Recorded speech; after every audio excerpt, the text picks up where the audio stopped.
Well, hey everybody, thank you for checking in once again and welcome to another episode. And today we are going to have a look at this beautiful lens from Artisans. This is the 85mm f1.8.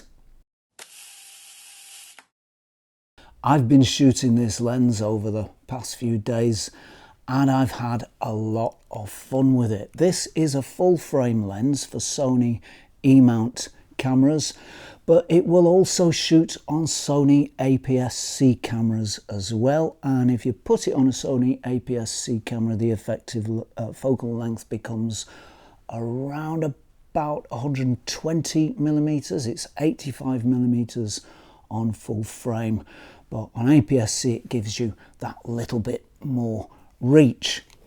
So this is a great lens for shooting portraits. It gives very beautiful background blur, and it's also a great lens for, if you like a little bit of reach in your photography as I do, for general photography, and that's mostly what I've been using it for actually, and I've really enjoyed using it. And we're going to talk in a moment about what the lens can do, how it actually shoots, and I'm going to show you some sample images. But before we do that, let's check out the lens itself a little more closely. So there is the lens, and we'll take off the cap to see that beautiful big front element there, and you can see the coatings just flashing in the light. We can see traces of sort of a orangey golden colour, traces of blue, greeny, purpley sorts of colours. So lots and lots of coatings on this lens which do their job very well, as we'll see when we come to look at what the lens can actually do. There are 10 optical elements in this lens, arranged in 7 groups. So there are 3 doublets, 3 cemented doublets. There are 2 extra low dispersion elements, and there are also 2 high refractive elements also. So this is a very well specced lens. There are 11 aperture blades in this lens. I don't know if we can see them there. It might be easier to see them when we've got the lens off the camera, but there are, so I'm told, 11 aperture blades within there. So that means nice round bokeh balls, nice round highlights from point light sources in the background across the frame. Apertures run from f1.8 to f16, and there is an aperture ring on this lens, so that's nice to see. It is easy to change aperture with the control wheel there. It doesn't really present any problem, but it's nice to see a traditional ring there because a lot of photographers are very used to it and just look on the lens, feel on the lens instinctively to control the aperture. And there we are, we've got the lens off the camera. This lens is relatively light, although it does have some heft to it. It's not by any means a weightless lens. It does have a little bit of heft to it. It's made of metal, so it's a very high quality construction. I think it's probably aluminium magnesium alloy, aircraft metal that it's made of, which is very light and strong. I'll show you the customizable function button there, which this lens has, so you can assign different functions to that, and that's a very nice ready control, handy control to use. We've got an AF MF button here should you wish to change to manual focus for fine adjustments. There's the rear of the lens, and there are the gold plated contacts for communicating with the camera. There's the rear element, and we can see the coating on there as well. So a very nicely made lens, a very nice piece of kit. Can we see those aperture blades in there, do we think? No, this lens actually opens up fully when it's powered off, so I don't think we're going to see those aperture blades, but there are 11 of them in there. So it's a very, very nicely made lens, very high levels of manufacture, and the general feeling of quality from this optic is very high indeed. It really does feel like a premium product. I should have mentioned all the markings are engraved. That's a nice thing to see because it means that they won't wear off, they won't rub off, they're still going to be there in 5 or 10 years time, and that's very cool. So how does this lens shoot? Well, I'll tell you how it shoots. It shoots very, very nicely indeed, and I thoroughly enjoyed my time with it. This is just the right focal length for my sort of photography, so I really could get into using this lens. It also makes a nice change to use an autofocus lens. For a while I've used so many manual focus lenses that it's nice just to be able to, you know, press the button and hear the beep and we're in focus. So color performance, let's have a look at its color performance. So, well, contrast first actually, because color and contrast are very closely linked. It's a high contrast lens. Blacks are very black, whites are very white, and all points betwixt and between are very clearly defined in clearly graduated steps. This is a relatively high contrast lens, and that means that the colours have a certain character as well. They take on a certain character because of the contrastiness of the lens, and the character I would say that they take on, the way I would characterise it, is that they're solid and serious colours. They're substantial and sensible sort of colours. They're more, what can I say?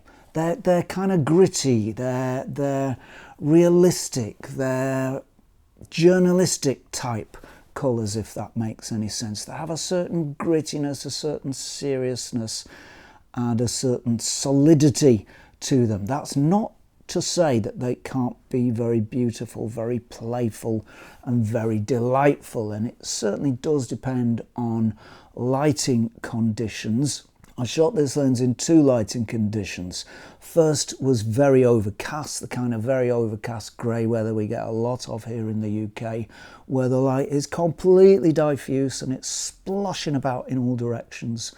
There's no coherence to any of it. I don't like it. I don't find it a very good light to do photography in, but nevertheless, in those conditions, this lens gives pretty journalistic, pretty realistic, pretty gritty sorts of colours. And it really does depend on lighting conditions for this one. In fact, even in diffuse light, when you get the right conditions, then it turns very playful, it turns very joyful, and colours sort of lighten up. So it's got this dual character to it. It can be sort of gritty and urban and realistic and serious, but it can also be very playful and delightful. And it shows that character better in very strong sunlight. If you get strong sunlight, I went out one evening with this lens in strong sunlight, kind of golden hour-ish light, not quite the golden hour light, not quite that red, but very nice warm sunlight. And the character of the lens showed itself to have a different side. The colours became much more playful, much more joyous, much more delicate, much prettier. Can I use that word? Is that right? Does that make sense? They do sort of lighten up and become more joyful and lighter and more playful with strong sunlight at play in the frame. So this lens has quite a repertoire of looks, and in the studio you can light it and get different looks out of it according to your lighting. On the street you can take advantage of lighting conditions to make certain types of shot. Generally colours are very beautiful. It's not a warm lens. I wouldn't say it's a warm lens. It's generally on the cool side of things. Colours are pushed more towards the blue end than they are towards the red end, more towards the cool end than they are towards the warm end of things. It can give a warm image if the light, again, if the light is right, but natively, naturally, I would call this lens just stepping over into the cool side of things. It's not especially cool. I wouldn't call it, you know, it's not refrigerator cool, but it certainly is, what can we say, cool box cool. It's just stepped over the border from the sort of center line and it's gone into the cool territory, and I like that actually. I do prefer that. It gives a beautiful delicate image, and I do like a lens to be just slightly shifted onto the cool side rather than the warm side. So a very interesting color performance from this lens. It can be solid, serious, journalistic, sensible and urban. It can be pretty, playful, joyful, light and delightful. We're talking about colours now, of course, and it does change according to lighting conditions. I love the colours it makes, and I love the fact that it has this whole repertoire of looks up its sleeve. Sharpness, well, what can I say? I really don't know where to start. It's a very, very, very sharp lens, and I don't know that I can say much more than that, to be honest.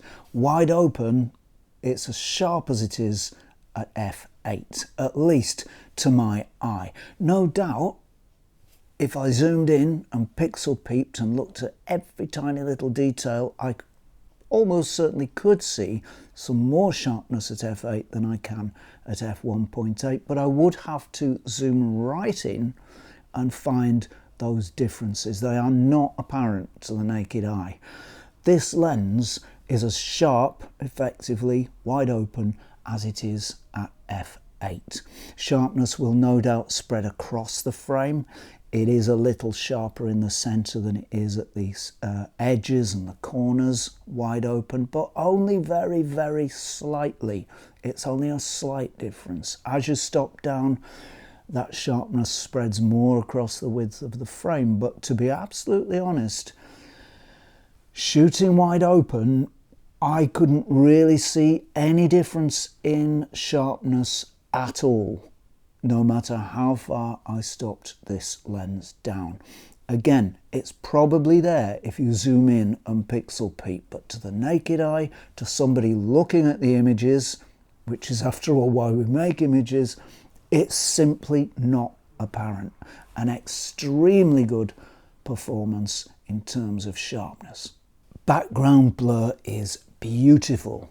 It's a long lens and it's a fast lens, and as we know, the amount of blur a lens makes, background blur a lens makes, is dependent upon the aperture opening, how wide you've got the aperture open. Wider gives more blur, and the focal length of the lens as well. Not the effective focal length, but the actual focal length marked on the lens barrel. So here we've got a moderately long, moderately fast lens, so it makes bucket loads of blur. There is so much blur available, it's extraordinary.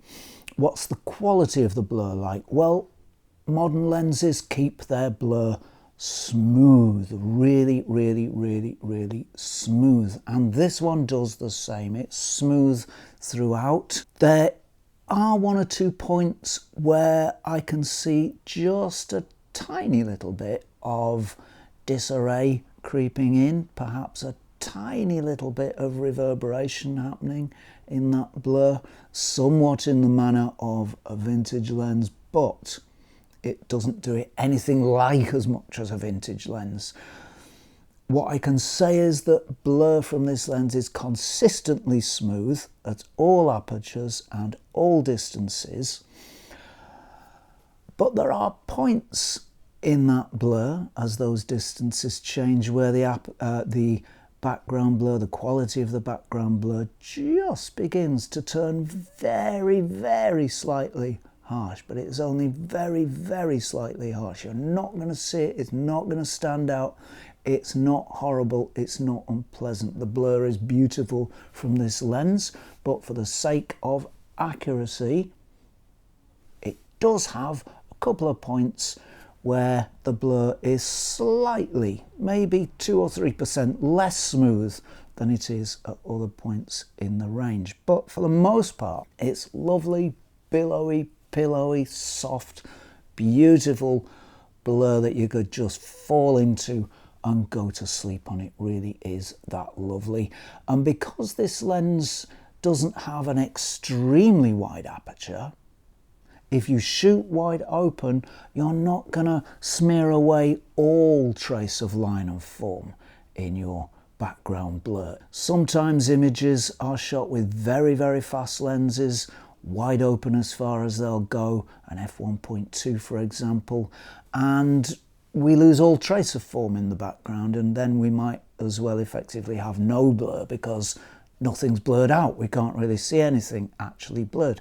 This lens keeps form. This lens preserves form, but it blurs it and softens it and makes it lovely. Very, very nice performance in terms of background blur.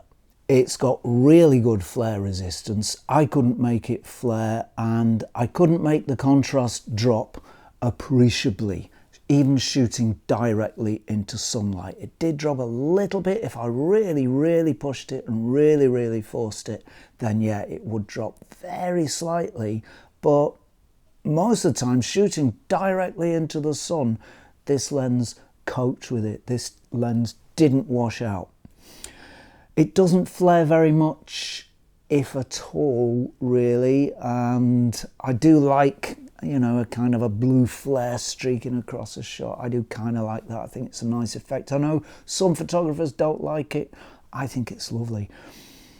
I couldn't make this lens do that, but what it does do occasionally, if you catch the sunlight at the right angle, occasionally it'll make a spectrum of colours appear in a shot. It's only a very occasional effect. It doesn't happen very often, but it's nice when it does.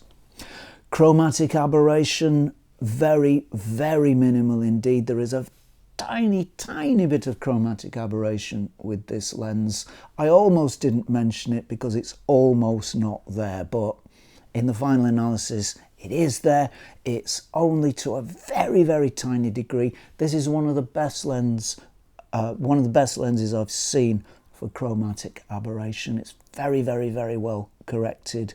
It's almost perfect, in fact, for chromatic aberration, and the tiny bit that it does show is unlikely to ever be seen by anybody except the most ardent pixel peeper. So very good for chromatic aberration.